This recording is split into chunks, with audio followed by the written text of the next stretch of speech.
your hospital's malpractice insurance carrier. So my job is risk management, quality, compliance.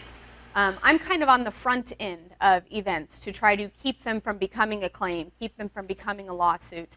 And then my counterpart, Jeff, in the back, who's going to help with the deposition role-playing, he's on the other end. He's on the claim side of it. So if we do have an adverse event that a patient does file a claim, he handles it from there on out. So we are both attorneys. We are actually both transplants from Camco, the other malpractice carrier in Kansas. We both worked there for quite a few years. And then so both of us have quite a long background in this area, especially in the state of Kansas. MMIC is actually situated in Minneapolis, Minnesota, but we cover about 18 different states, so we have employees in each territory. So Jeff and I are assigned to Kansas. I live in Concordia, he lives in Lawrence. So we are both local to the state. And so a lot of what I do is just answering questions for risk managers, compliance, and I give a lot of education. I kind of like to do this. So today's program is based a lot on claims that we've actually seen that involved documentation issues, improper documentation, incorrect documentation, gaps in documentation, and how that really affects our ability to defend a claim once it's made. Because the court considers the medical record the evidence of what happened in the case, because it's always a he said, she said. It's the provider's story versus the plaintiff's story. And unfortunately, the plaintiff is usually much more sympathetic to the jury than the provider sitting on the stand. And unfortunately, the jury is not always going to be a jury of your peers. They always say it's a jury of your peers, but most likely they don't have a medical background. They don't understand the terminology. They don't have the training and the experience that the people that provided the care do. So we have to have good documentation and a good record to present to the jury to help them understand what the standard of care is, whether or not the standard of care was breached, and whether or not that contributed to the problems that the patient may or may not have had. We do always have to start off with the advisory notice. Yes, I am an attorney, but I'm not your personal attorney, so this is risk management advice, not legal advice. But if you have any questions at any point in time, contact us. I'm pretty informal when I present, so if you have a question along the way, just raise your hand and I can clarify if there's something that is unclear. So I always like to start with a comparison of allegations. What we do is we code every single claim that comes through our doors from all of our territories. And we have 750 different identifiers for these claims. So we can look at a claim for what was the cause of action, what geographical region was it in, what specialties medically were involved, what patient demographics were involved. And then we can look at the contributing factors.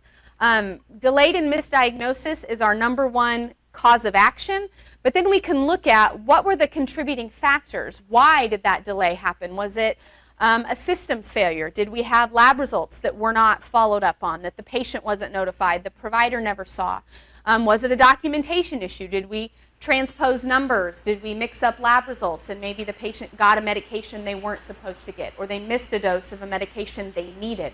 So we can look at all of those factors in our claims that come through our doors, and then we can look at where do we see the highest incidence of claims and where do we see the highest incidence of costs, because sometimes the claims that you don't have as many of are still more expensive than the ones that you see a lot of. So this shows, not surprisingly, that surgical treatment and medical treatment appear the most often, and then the red bars are how many of those cases had a documentation factor in it. So the numbers do usually add up to more than 100 because each case can have more than one cause of action, more than one contributing factor. So sometimes people get confused by that. But in 27% of our cases are related to surgical treatment, and then 24% of those have some type of improper documentation issue underlying in what the surgical treatment issue was. So does that make sense to everybody, that the red bar shows how often documentation is a factor in all the types of cases that we see? Another one that we look at is what are the costs associated with these documentation factors.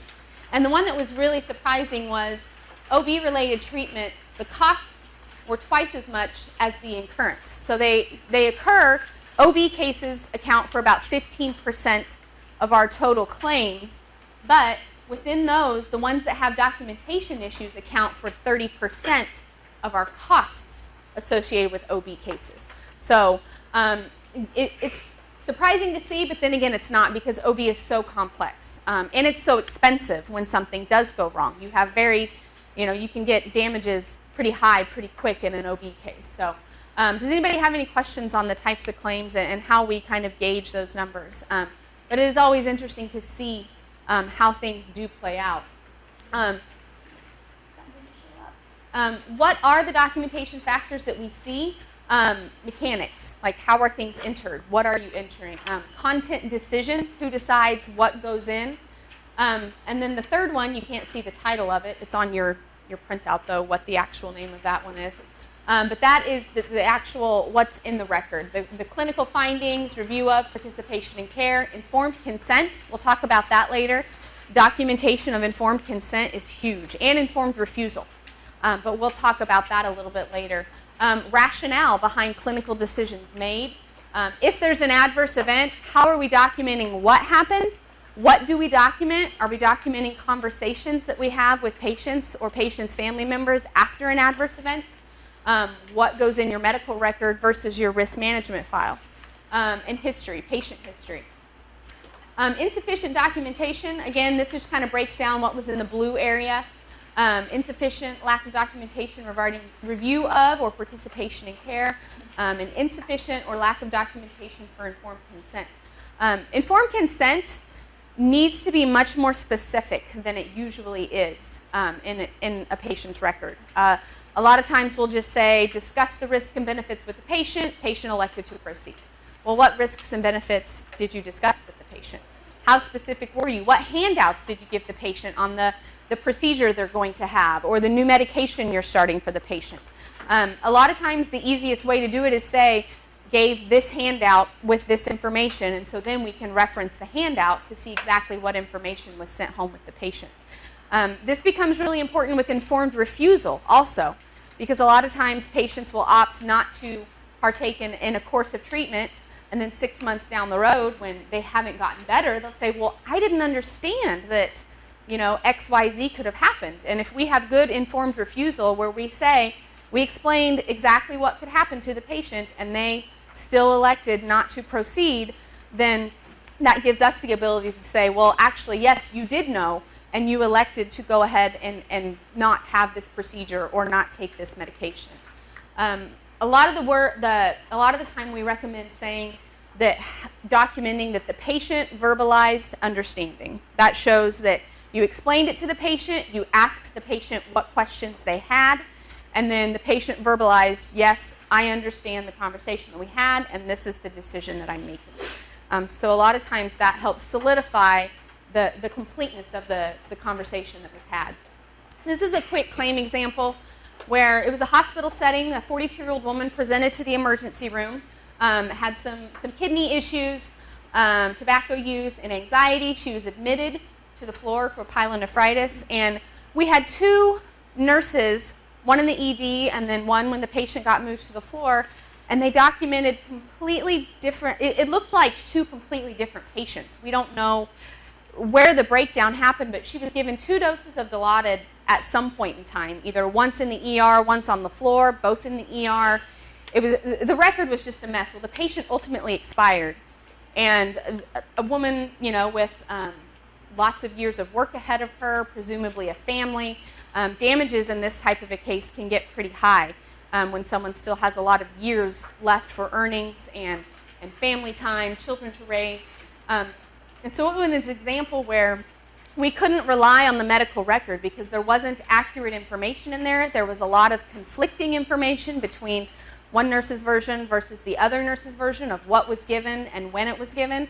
So we couldn't rely on the record to help defend the case. So this was not a case that was easily defensible because of the medical record. The medical care could have been perfectly accurate. There was no breach in the standard of care, but we couldn't prove it because we didn't have accurate information in the medical record. So what are the requirements? Are there legal requirements for medical records? In the state of Kansas, in the Kansas Association of Regulations, I think it's KAR 100-24-2, if anyone's legal nerd and likes to read statutes like I do. But, and it lists things like they have to be timely, they have to be complete, it has to be legible. There are a list of about 10 requirements in the state of Kansas that you have to have in your medical record. So there are things that you do have to have in there. Some other things that need to be in there: orders, what the plan of care is, rehab and therapy notes, assessments, progress notes, nurses' notes, flow sheets, advanced directives. This is a big one. A lot of times it's not in the patient chart. And it needs to be. We recently had a facility where an elderly woman went in for a fairly simple procedure, and thankfully the family provided all of the advanced directives when the patient was admitted, because otherwise it wasn't in this patient's chart, even though she had executed them probably 10 years ago. And thankfully that then allowed the staff to say, okay, do you want this suspended during your procedure? Do you still want it in? Do you want to be full code during your procedure? And the patient was able to verbalize what her wishes were before the procedure even started, so that the whole medical care team had an idea, and they all knew exactly what they needed to do and what not to do. So those are things that should be in the record. Intake and output records, any ancillary testing that's done, medication and treatment, and consultation notes, if there are consultations with other providers or with members of other departments. Education, what things do we need to educate each other on for charting? Method, how did you educate the patient on what you were talking about?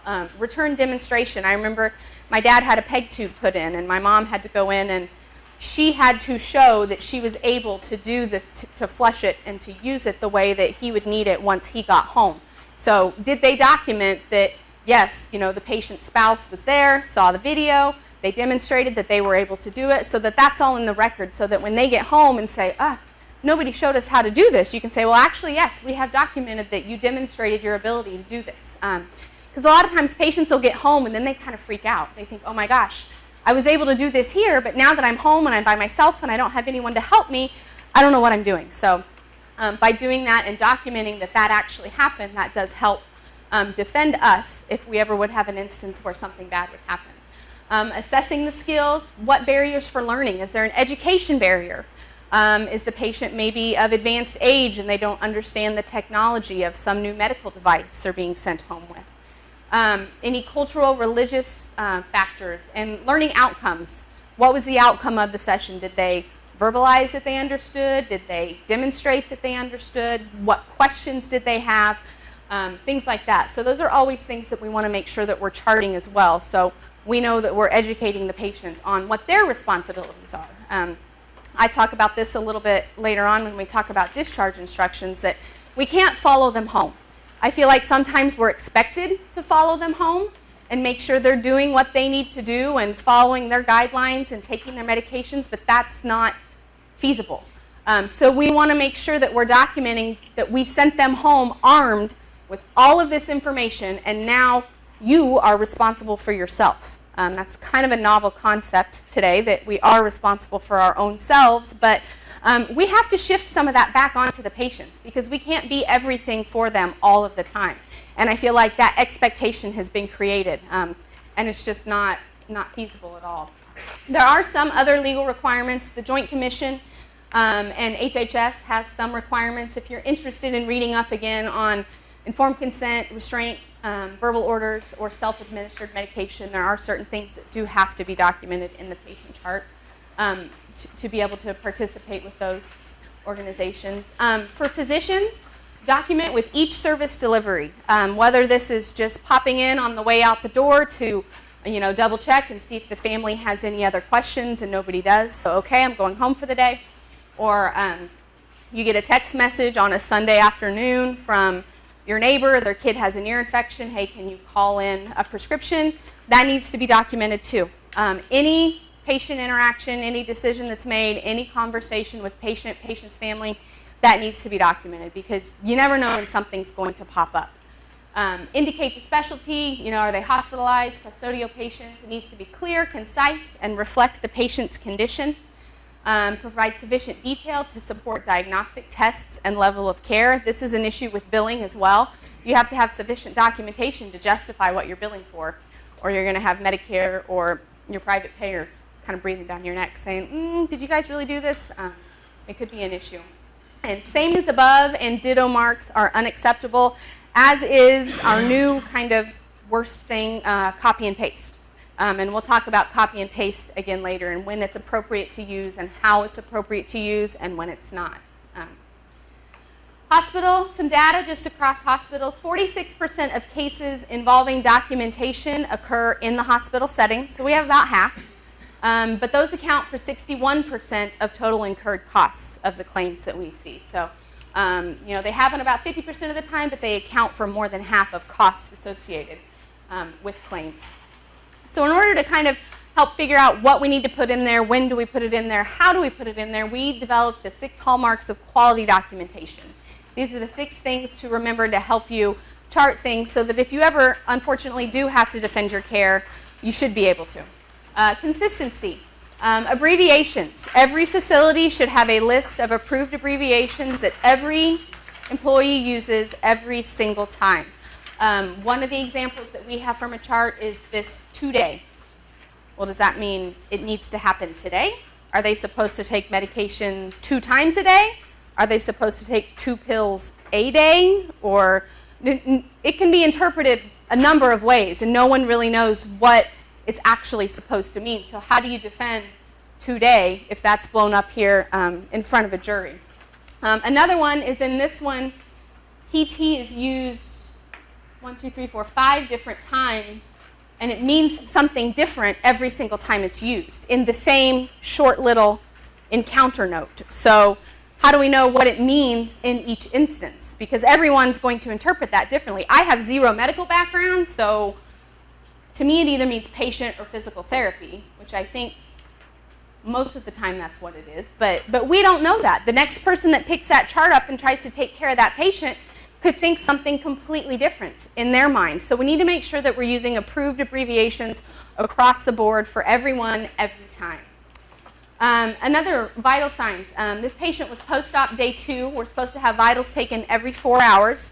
They did correctly at least list the vitals in the same order every time so that whenever someone would pick it up, they could say, okay, blood pressure's first, pulse, oxygen, pain, so they can look and see, quickly garner the information they need. But the first set was drawn at 0400, so we have that. And then there's a 6.5 hour gap before they're documented again. So we don't know if anyone did vitals during that 6.5 hour gap, or if we breached the standard of care because no one did follow the care plan and take vitals. And then we have them again about 4.5 hours later again. The patient was discharged and no vitals were taken. So then the patient on the drive home collapses during the drive home and dies from congestive heart failure. So number one, just looking at this, we probably didn't have enough information to garner whether or not that patient should have been discharged or not, because we only have 2 sets of vitals.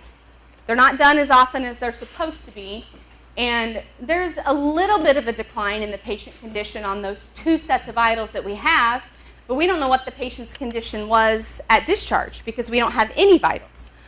So not only do we not have a good picture of what the patient's condition was, we've created the illusion that our care is substandard because the documentation shows we weren't checking on that patient as often as we were supposed to. We don't really know what was going on with this patient. So sometimes the documentation does the plaintiff's attorney's job for them. It says, well, they weren't even following their own instructions. Look, it's in the chart right here. They didn't do it. So we want to make sure first that we're following orders for every patient every time, and then that we're documenting it so that we can prove, yes, we are doing exactly what we're supposed to be doing, and we have it documented in the record. Workarounds. The picture of this cart, we have the medication cart where you have to either unlock it with your badge or enter your password. It can become cumbersome, it's time consuming, but it's there for a reason, so we know who accessed it and when they accessed it. I've seen facilities where if it's the name badge, sometimes they'll just leave a badge on the cart so whoever needs it can just swipe it and open it and get it quickly. And first off, I would not volunteer my badge to be the badge that gets to sit on the cart because then every access to that cart is on me.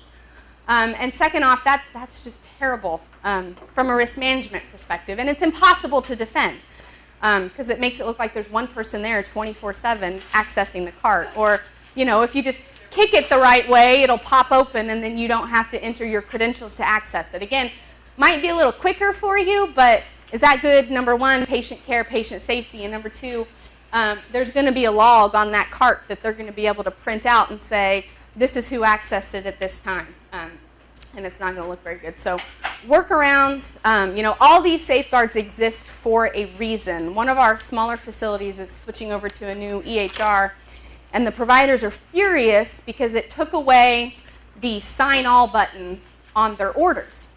They want to just click sign all on their orders and be done with it.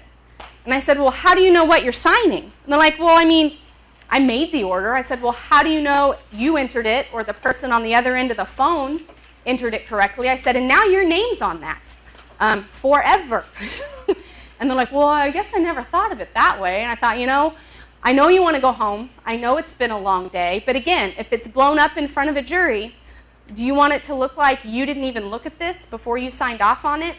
They also didn't realize that when you get the pop-up warnings, for drug interaction or lab results, things like that, if you just click it really quick, it timestamps when that alert popped up and when you dismissed that. So it shows that you looked at that thing for 2 seconds before you dismissed it. I had one provider, when I said that, he said, no, I was like, yes, it knows that you're just clicking through all of those. And then how are you going to defend when they print out the timestamps that, oh yeah, I read that, I knew that was going on. It's like, no, we can prove that you didn't. So some of those workarounds, they may seem good from a time management perspective, but from a risk management perspective, they're a really big risk. This was another case that we had. A 52-year-old male had a sulfur allergy, was seen in the emergency department. The staff at this facility had figured out that if you just entered the allergies in the free text area, that was faster than going to the allergy section and finding it in the drop-down list. Well, then it wasn't being populated in the allergies section of the actual chart, so there were no warnings being generated. So what happened was his sulfa allergy didn't show up. He was seen by a provider, and he was prescribed medication that was completely contrary to his allergy. So this patient here had an adverse outcome. The information was in the chart. It was just in the wrong spot, and it was done as a workaround because staff figured out this was a quicker way to do it. Well, it wasn't the safest or most complete way to do it from a patient care or a risk management perspective. Another one, providers, they don't like the new EHR, so they keep using handwritten orders and logs for some things, and then they're using the electronic record for other things. And obviously, everyone can see where this problem is going to happen. Nothing is getting entered into the electronic record. We now have an electronic and a paper record for every single patient. That one was just a disaster waiting to happen with information not getting put into the electronic record, and there were discrepancies between the two types of records. So again, I know it stinks. I know we all wish we had more time, but these safeguards exist for a reason, usually because a lawsuit has happened, and now we have to have these types of safeguards. Completeness of the record. This includes any and all clinical information and communication information. What have you communicated to the patient? What has the patient communicated to you? What has maybe the patient's family members communicated to you? This is where conversations about adverse outcomes happen, where you sit down with the patient's family and you say, this is what we thought would happen. This is what actually happened. We're trying to figure out why this happened. It's okay to say, I'm sorry. Say, I'm sorry that this happened to you. This happened to your family member. That's different than saying, I'm sorry we messed up. Obviously we don't recommend saying that, but saying I'm sorry is perfectly fine. And documenting that conversation is perfectly fine. You don't document that you reported it to risk management, that you started a risk management file, you filed an incident report, because then that can lead to discoverability of the risk management record, because that report and that record is safe from discovery by plaintiff's attorneys. But if you reference it in your general chart, then sometimes that can open the door for plaintiff's attorneys to get into that risk management file. So that is an important distinction. You can talk about the conversation you have, but you don't talk about your conversation with risk management in the patient file. That's all for risk management. So, This just shows, it just looks incomplete. A lot of times, and we all do it when we go to the doctor, we hate filling out that 4 pages of yes, no, yes, no, yes, no every single year. It's like nothing has changed. Why do I have to do this again?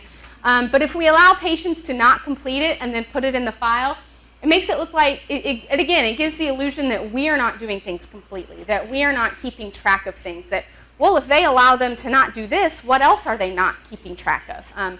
It just kind of, from the get-go, makes it look like maybe we're not on top of things from a documentation or a patient care standpoint. And sometimes there can be important information in these.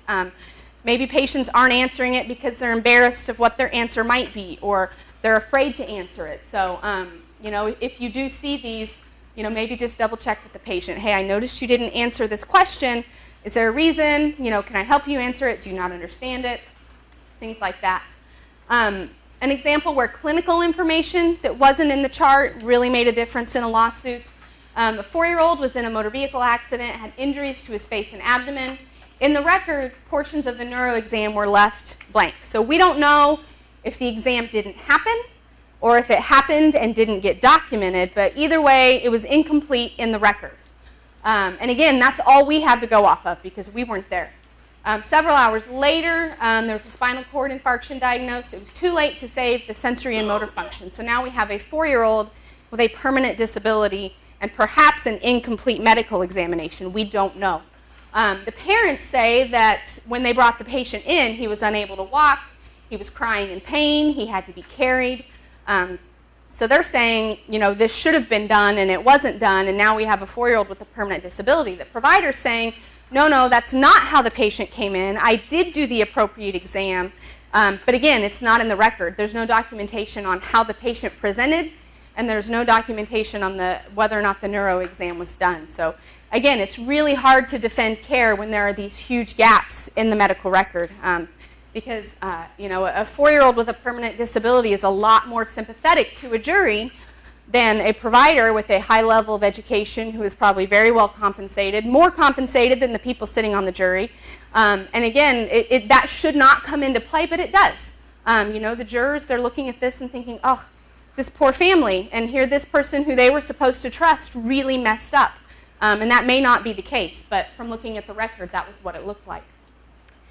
Some other things on communication information. We talked about informed consent and informed refusal, how those conversations need to be documented. Education provided, just write down the name of the pamphlet you gave them. And then you can pull that pamphlet if it's ever needed to say this is the information the patient went home with. Follow-up plans, discharge instructions. Be specific on those. Told the patient if their fever gets above 101 or their pain gets above a 6, they need to either call their primary care provider or represent to the ER. We had a case where a patient was dismissed and the discharge instructions were not complete in the record. Of course, we claim that we told them if X, Y, or Z happens, you need to call us back. Well, 5 days later, the patient represents to the ER septic and passes away. And again, we can't prove that we told them you need to call us if this happens, or you need to come back. So there was no shifting of responsibility back to the patient. The family just said, we had no idea. We didn't know we were supposed to call back, or we didn't know she couldn't do this or that. So again, discharge instructions are really important to be really specific on. Patient complaints and what our response was to that complaint. Non-compliance, if a patient doesn't show up for appointments, or if they're in physical therapy and they're not doing their at-home exercises, or they're lifting more than the 20 pounds they're supposed to lift. Make sure that we document that. Patient phone calls and missed appointments. Again, those are all important things to keep in the medical record. Discharge instructions, we just kind of put this one in. It's funny, but it's not funny. The only discharge instructions given to this patient were never drink like that again. Probably sound advice, but not really professional, not really medically necessary to put in the chart. And it makes it look like it's a joke. And you don't ever want it to look like you are not taking everyone's care seriously. So again, this gets blown up in front of a jury. They're going to think they didn't take that seriously. They didn't care. They were just joking around. So how can we say that they were providing adequate care for this patient? Communication information. We talked briefly about text messages. Text messages from patients to a provider, or from nursing staff to a provider, or a lot of our smaller facilities have nurse practitioners or physician assistants on primary call, and then when someone comes into the emergency department, they text the physician on backup and say, hey, this is what presented, this is what I did, is this okay, yay or nay? And they'll text back and forth. And first, it's kind of a security issue. You need to make sure it's a secure platform, no PHI. But all of that aside, from a documentation standpoint, all of that information needs to go into the patient record. And my guess would be 75% of the time it probably does not go in there.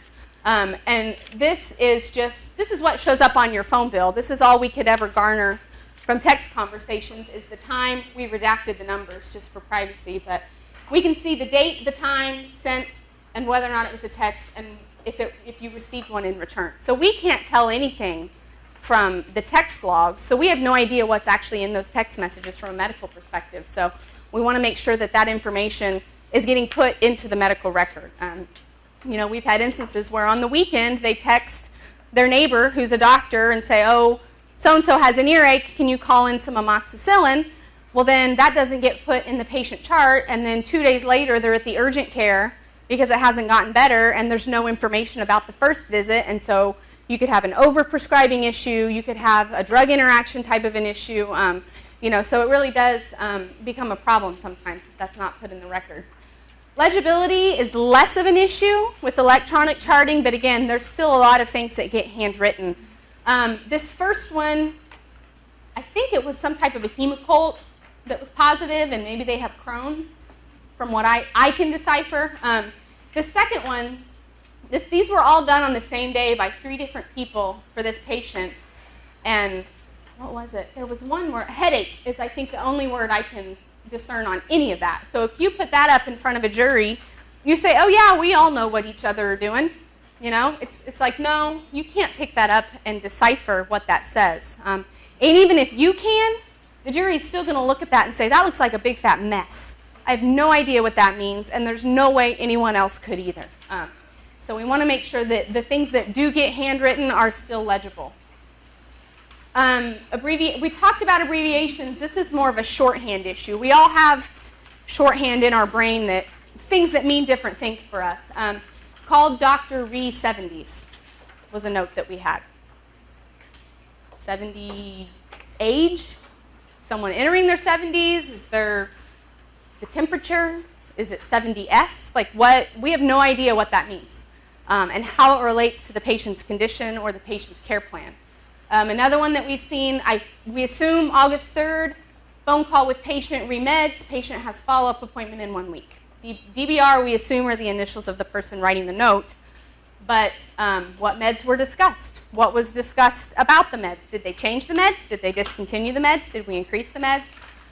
We have no idea what was discussed during that phone call. So again, great that they wrote it down, but we can't tell anything from what they wrote down. This is an issue where something that was handwritten got put into the EHR and it was still not discernible, and the patient had an adverse outcome. A 50-year-old female had thyroid nodules on both sides, but one side was significantly worse than the other.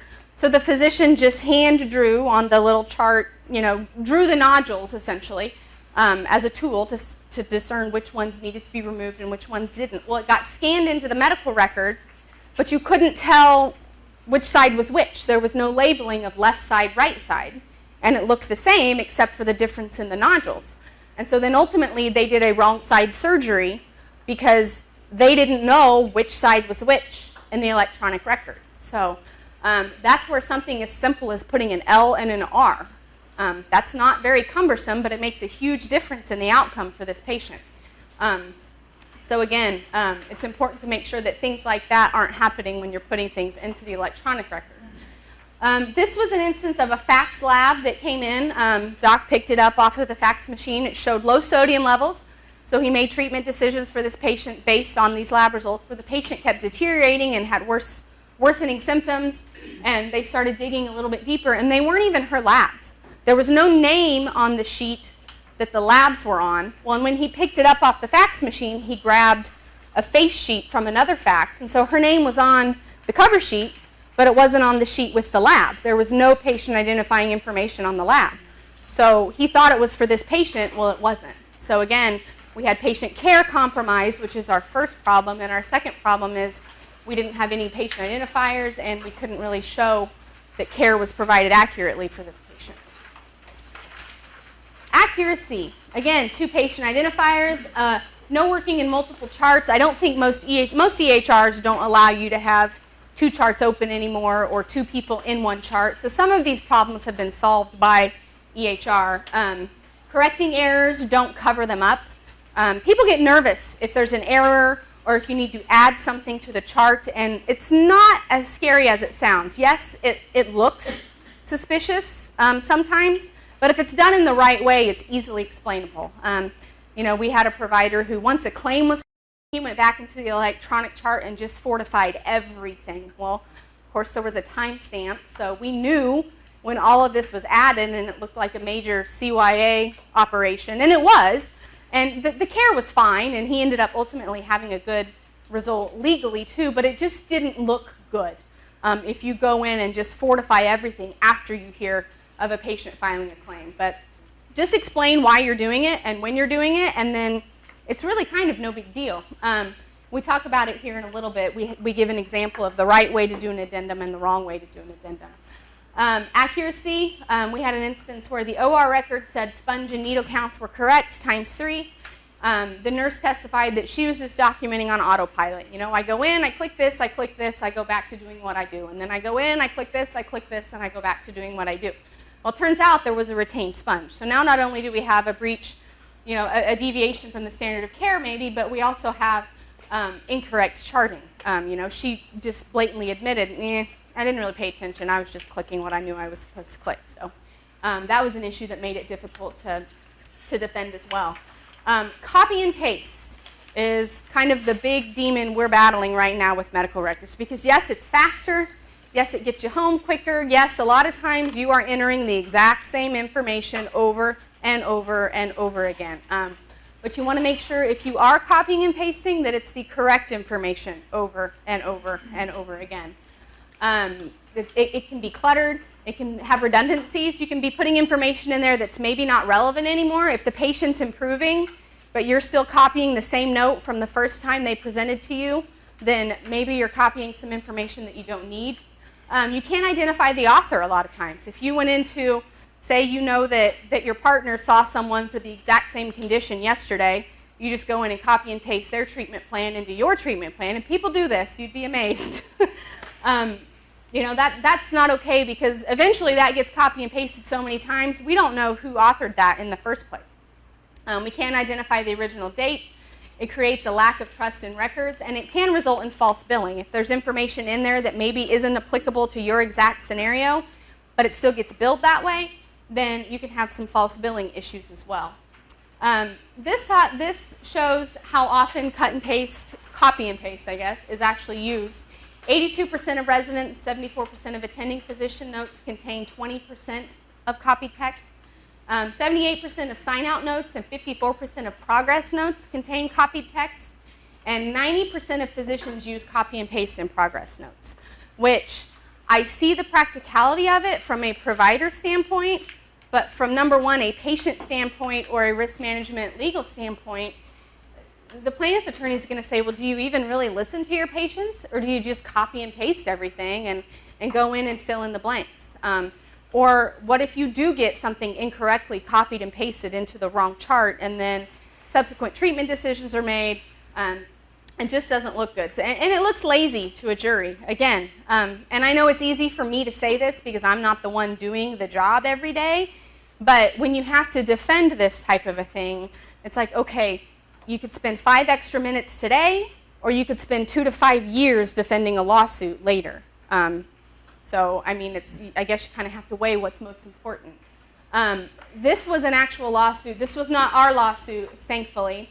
But what happened was a patient was on the floor he was admitted for at least a month. But for the first 2 days, he had a medication in his IV drip that was then discontinued on about day 2 of his stay. Well, every single progress note was just copy, paste, copy, paste, copy, paste. So that medication in the IV drip was still being copied and pasted, and it was done over 3,000 times in the medical record. So number one, you're billing for something that isn't happening, so you have a billing fraud issue. And number two, when this case went to trial, the plaintiff's attorneys told the judge, they said, well, 3,000 pages of this is inaccurate. How can we rely on this as a representation of the care that was provided? This is not something we can rely on to tell us what happened. So the judge threw out the entire record. The entire chart got thrown out, and that trial was simply the plaintiff's word versus the provider's word. There was no medical information, there was no medical record to rely on for anything. So that just shows how you wouldn't think one tiny little thing on a copy and paste would make that big of a difference, but it really does. It can have huge implications on the other end. This was another case where a resident misdiagnosed an adrenal insufficiency, documents it in the EHR.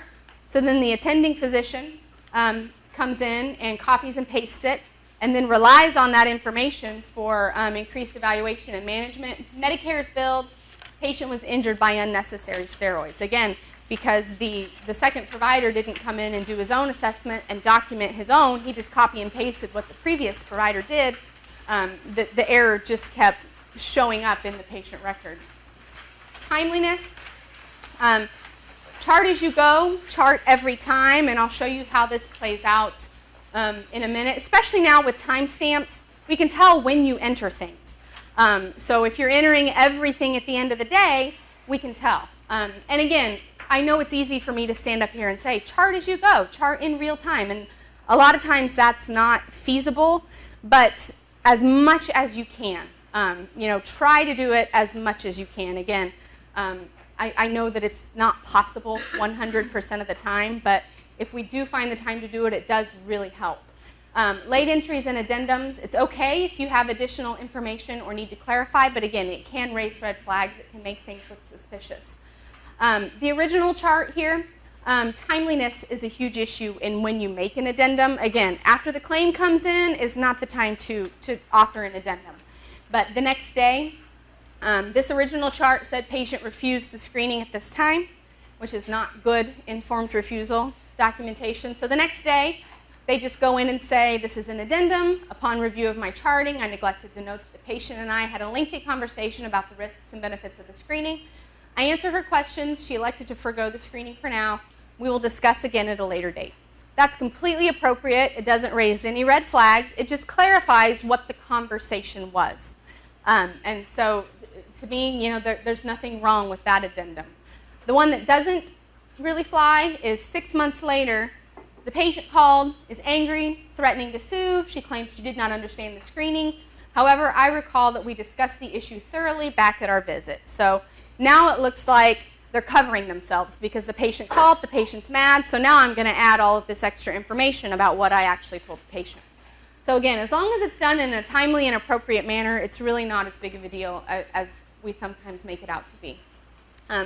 This is where we talk about the timestamps and charting as you go and charting in real time and where it becomes an issue. This was a patient's ER note. They came in and it looks like they arrived, they were triaged, they were registered, they got to the treatment room, they saw their nurse, and they saw their provider all within the same minute. And I would love to go to that ER, but we all know that that's not accurate. That's not what happened. Because then the next entry is done 4.5 hours later, and it says they were flagged for disposition, the disposition decision was made, and then 30 minutes after that, the patient departed. And I don't know the medical issues behind this case. It just, the timestamp was one that showed us how you can put this up on a screen and it looks unrealistic to the jury. So then they say, okay, well, what are they covering up? What actually happened? Why are they entering all of these things at once as opposed to entering them as they actually happen? It just creates an air of unreliability and untrustworthiness regarding your records and your patient care. Again, this is one where a patient was admitted. There was a fall assessment done. The patient fell. Then they changed the fall assessment, and then they documented that there was the fall. So first at 1659 was the original assessment, but then it was edited at 21:10. But in the meantime, the patient fell 1 minute after the risk assessment was done. And then a couple hours later, they actually documented the fall, which obviously take care of the patient first. Pick the patient up, make sure they're stable before you document it. But the editing of the risk assessment before the documentation of the actual fall kind of raises some red flags and says, okay, well, why did you edit it? What did it say the first time? Was it done incorrectly the first time, and is that why the patient fell? And again, I don't know all of the medical events here. It could have been completely appropriate care, but from the timestamps and the edits and the way that it looks like maybe there was some inappropriate care given, and it would be easy for a jury to draw that conclusion with just the information that they have. Objectivity. This one can be hard. Just document the facts. We've all dealt with difficult patients. We've all dealt with difficult family members. Sometimes it's really hard not to put that information in the record, or other providers that are giving us trouble, or other staff members. None of your frustrations should ever go into the medical record.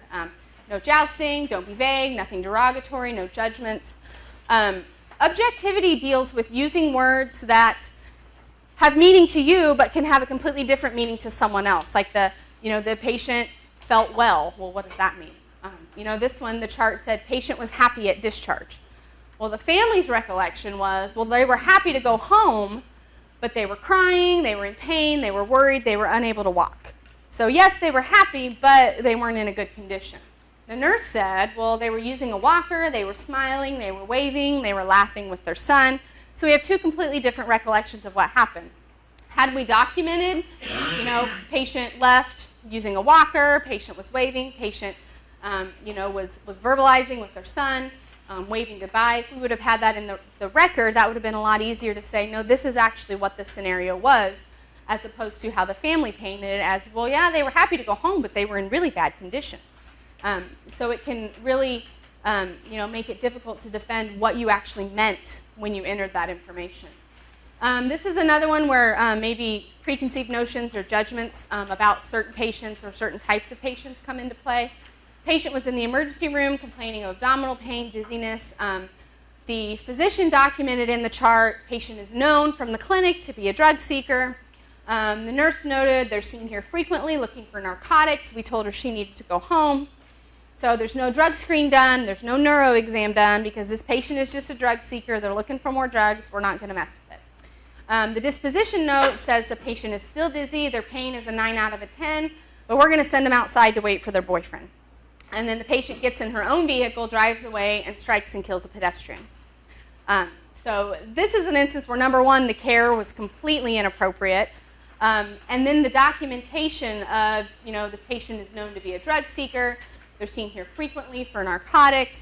It gives the illusion, again, of just not caring, of not treating this person like a human being that has walked through the doors of our emergency room needing medical care. They might be a drug seeker. They might come in every other day, but you can't put things like this in the record because then the jury's going to look at that and say, yeah, they really messed up. They didn't even want to deal with this person. They don't like them. They don't want to mess with them. They just sent them on their way. So again, we don't know anything else about the medical care. We know, again, that there was no drug screen and no neuro exam. But other than that, we don't know why they sent her outside when her pain was still a 9 out of a 10. She's still dizzy. And again, it was tragic that she got in her own vehicle, drove off, and killed someone as a result. Some other things that we've seen in charts, patient is in a pool of blood. How much blood? Where is it coming from? Is it dried blood? Is it fresh? What's happening here? Page Dr. X again about the FHT, and he again ignored me. Again, that might be true, but that doesn't go in the record. Who put you on this medication? That's not what I would have done. Again, this does the plaintiff's attorney's work for them. Just because you disagree with someone else's course of treatment doesn't mean they did anything incorrectly. And you have just told the plaintiff's attorney that they did something incorrectly, and you've just signed up to be their expert witness because you disagree with the care that was provided. So again, these aren't things that should be said or that should go in the patient record. As usual, no one was available to help. staff member made a mistake and was reprimanded, that makes it look like your facility as a whole is understaffed or incompetent or doesn't have the right people in the right positions. And again, we don't want to do their work for them. If that really is a concern you have, take it to management. Take it to risk management. Take it to your leader. You don't want to put that type of stuff in the patient chart.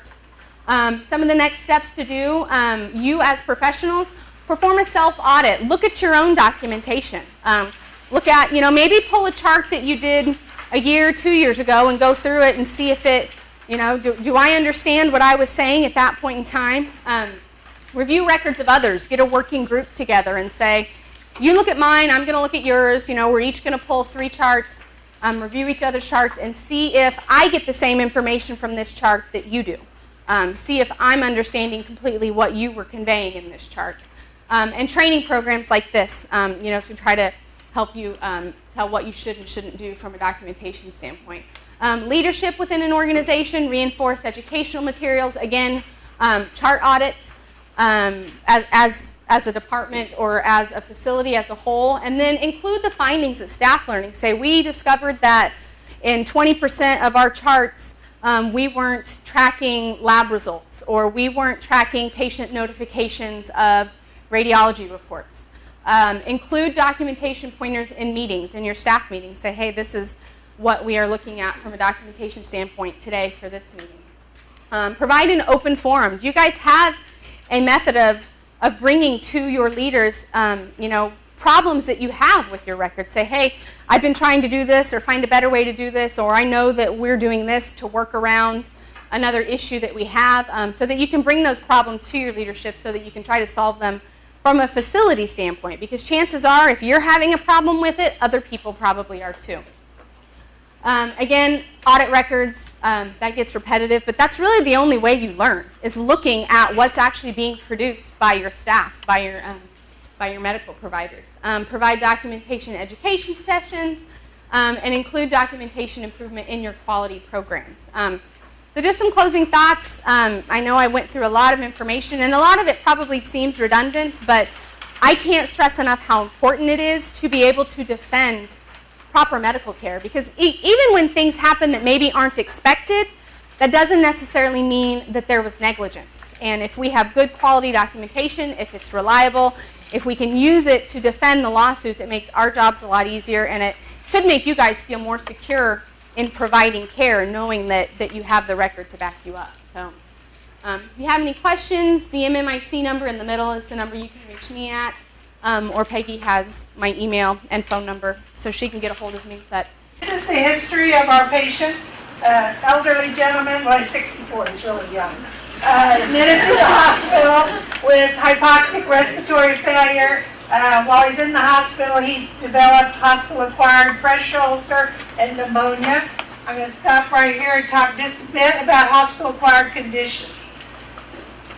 People, we have hospital-acquired conditions, lots of different kinds of things. It can be a hospital-acquired condition.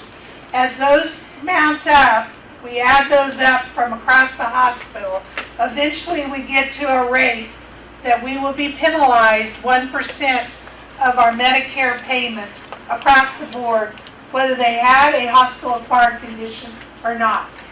The last 2 years, we've been just barely under that penalty area. So it's really important that we watch and try and prevent our hospital-acquired conditions, because that 1% reduction in Medicare, who is our primary payer here at the hospital, is a huge amount of money. So this next year, we really want to focus on those hospital-acquired conditions. So this guy has both pneumonia and pressure ulcers. He's dismissed after a 23-day hospitalization. 10 days of that was in the intensive care unit. Post-discharge, he requires 3 times a week for visits to wound care clinic for the decubitus ulcer. 6 weeks after dismissal, he comes back to the hospital with an MRSA septicemia, and he dies 2 days later. 36 months later, we get a subpoena that they filed a lawsuit against the hospital. because the family thinks that the cubitus that he got and the infection was our fault, and so they're blaming us for that. And Traci just went over this part as far as when they can file and stuff, so I won't go over that again. But 48 months later, Jeff comes into the picture. He's wanting to depose our key witness who took care of the patient for several days in the intensive care unit in a row. So she's a primary caregiver. So after the case is filed, there's lots of prep, and that's what takes so long. Jeff's going to go over a lot of that and a lot of these other things and the cost it involves. And I will just reiterate, it's very easy in a prep before you even get to the trial to rack up $50,000. It does not take long to do that with what we're trying to do. So, and that's out of our pocket. So, go ahead, Jeff. So my name is Jeff Bone. Before I went to law school, I was a nurse at Stormont Vale in the emergency department. And I was there about 10 years. I worked at Stormont Vale about 20 years in all. So after I went to law school, I still continued to do things in nursing, work PRN. I was a house supervisor for a while, and I built records for Epic. Not Cerner like you all use, but similar. So there are some challenges in charting for both of those, believe me. And so I remember going home sometimes and being mad that I had to choose between giving a guy with a kidney stone his pain medicine or going in and helping a little lady off of a backboard after she'd fallen and broken a hip. And so I'm not standing up here to say that charting is the most important thing in your universe at any given time.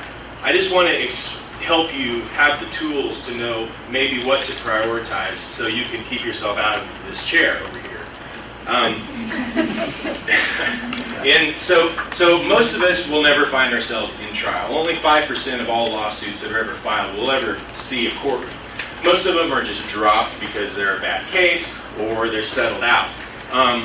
But cases that are filed, if you were involved, even if you're not named, maybe they name the hospital, the nurses involved could very well be deposed. And being deposed is kind of it's a little bit of a subtle way to get your testimony.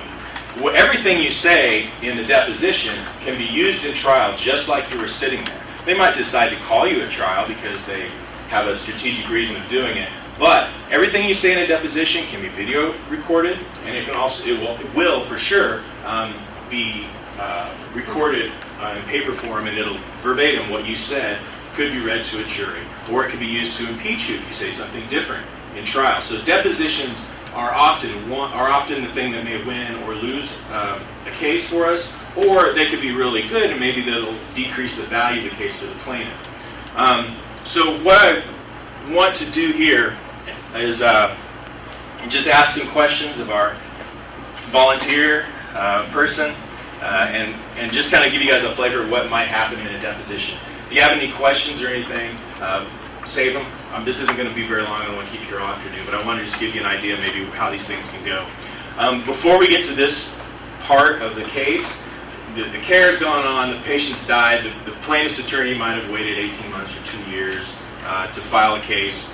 And so they file the case, then we start with a discovery process. So there's a written discovery. That's the first thing that's done. We gather medical records, we ask them questions about where they live, what their social security number is, how much they make, all that kind of thing.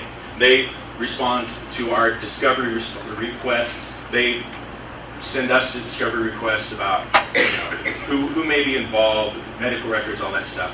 Then we start the discovery phase of depositions. That might be our experts, their experts, all the fact witnesses involved. And this is just for if you have one nurse that's being sued or one hospital. If you have 2 or 3 doctors, you can take that times 3. And you can see how it's pretty easy to get into $50,000 to $75,000 for someone who's billing $150 or $200 an hour, plus their staff. So, these are expensive things to take on, but that's our mission. And we believe in defending good medicine. We believe in defending good nursing care, even if we have to go to court to do it. So we'll start some questions here.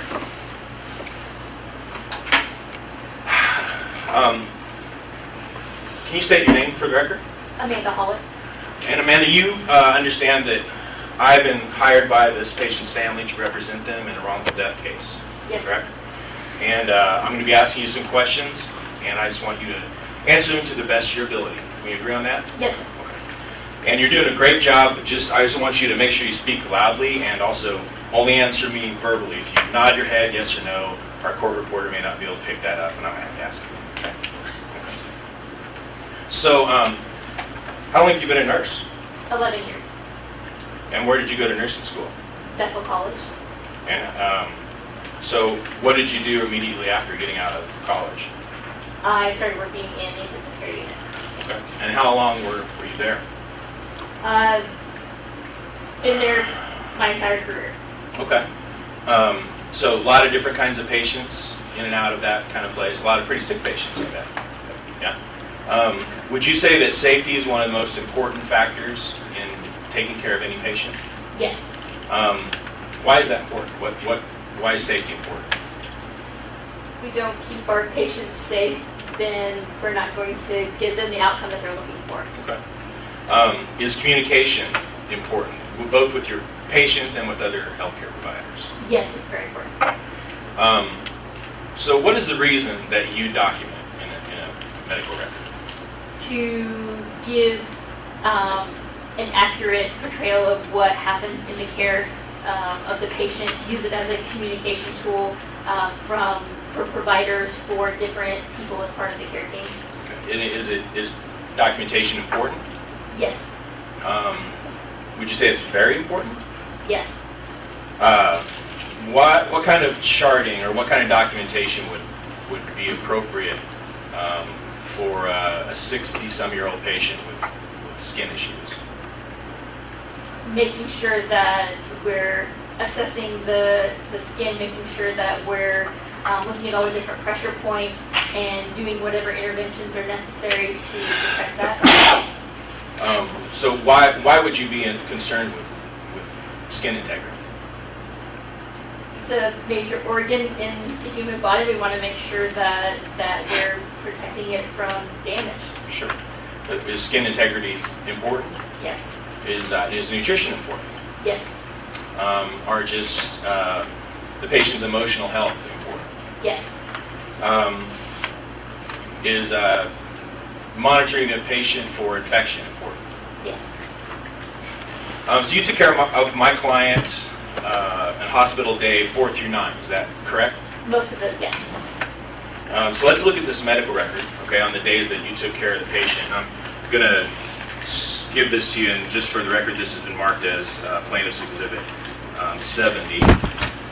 And so I just want to concentrate. I just want to concentrate on these last 3 lines here.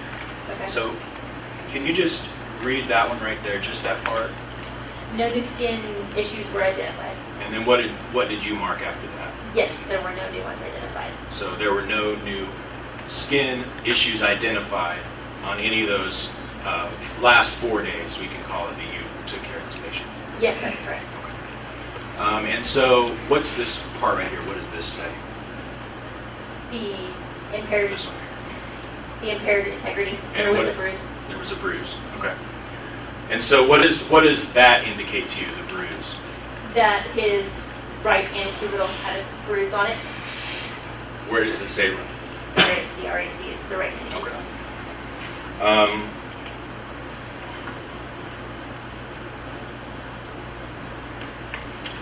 And so this was day roughly 5 through 9 when you took care of this patient. Yes, Correct? that's correct. And so I want to now show you what's been marked as Plaintiff's Exhibit 71. And if you could just want to draw your attention just a couple of things here. This shows impaired integrity, correct? Yes, And what does that that's say? Patient had a pressure injury. Okay. What's this line right here say? It was a stage 4. Okay. And this isn't your documentation, right? No, it is not. This is the nurse that came in after you, right? Yes, that's correct. And is there a reason why this documentation is different than the 4 days prior? The patient was a sick patient. It must have developed later in his stay. Patient was really sick, right? Yes, Is skin integrity very important for someone that's really sick? absolutely. So I want to show you this one last document. This is something that my office drew up, and we'll call this Plaintiff's Exhibit 75. And this is just, I'll just represent to you that this is a chart of when you actually documented the integumentary status of this patient. Okay? So on hospital day 4 through 9 is what we're looking at here. And on day 4, you documented 0800 and at 1600 that there were no breakdowns in the patient's skin, correct? Yes, that's correct. Oh, it's turning. Oh, okay. Yes. You documented churning Yes. twice that day, correct? Yes, that's correct. Can you explain why it was documented at 1000 that day? No. Did you turn the patient at 1000 that day? I was in the patient's room a lot. He was very agitated at that time and was moving around quite a bit himself, and I was in the room frequently throughout the day. At 10 o'clock on day 6, you documented that the patient had been turned. Yes. Okay. Is there any reason why maybe these aren't documented? He was moving himself a lot, and I was in and out of the room frequently, helping, trying to keep him comfortable, keeping him taken care of. And I know he was moving himself regularly just with his agitation. You didn't turn the patient at 10 o'clock on day 4, did you? No. Let me stop. Not that I can prove. So, if she would have truly said no, the case may have been over. I'm not sure, but she would have never said that, and she's helping me to bring up some points here. You will never just show up and have to sit in on a deposition. The plaintiff's attorney will know well in advance when a deposition is going to be, and the defense counsel that we hire are all very good. They do this all the time. They don't do any plaintiff's work. They do mostly defense work, and they will prep our nurses as much as needed to where we feel confident that they're going to know and feel good about the deposition that's coming up. Part of the policy also includes counseling for people that are undergoing lawsuits, and you say that, I say that knowing that I've sat with physicians and they are devastated. Surgeons that you never would think would be emotional that they're being sued. They have no idea how to handle it, and neither should any of us. And so we will make sure that you're prepped and know what to say. You know. So what I wanted to just kind of point out is we don't try and win depositions. We try and defend depositions. The plaintiff's attorneys make a very good living in getting you to say things like, no, I didn't turn. That's just because it's not documented here, maybe she did turn him, maybe we can say something different like, yes, I did turn him, it's my custom and practice to turn him. I don't know why it's not documented. Now, having said that, all of us in this room, and the reason I'm up here is to point out that everybody would love for this documentation to say, yeah, I turned him every 2 hours and keep him out of this chair, or to be able to feel good about going into deposition that my documentation is going to help you, not hurt me. So I spent maybe half hour, 45 minutes coming up with these questions. The plaintiff's attorney will typically take 4 to 8 hours coming up with questions just like these to throw you off, maybe get you to say things at the beginning. What's really important is I got her to say at the very beginning that charting is very important. It's communicating. It's and so now she can't say, well, I just didn't have time. Well, you didn't have time. You just said it was important. We all know you don't have time, but you just said it was important. So these are things that are going to be in front of a jury.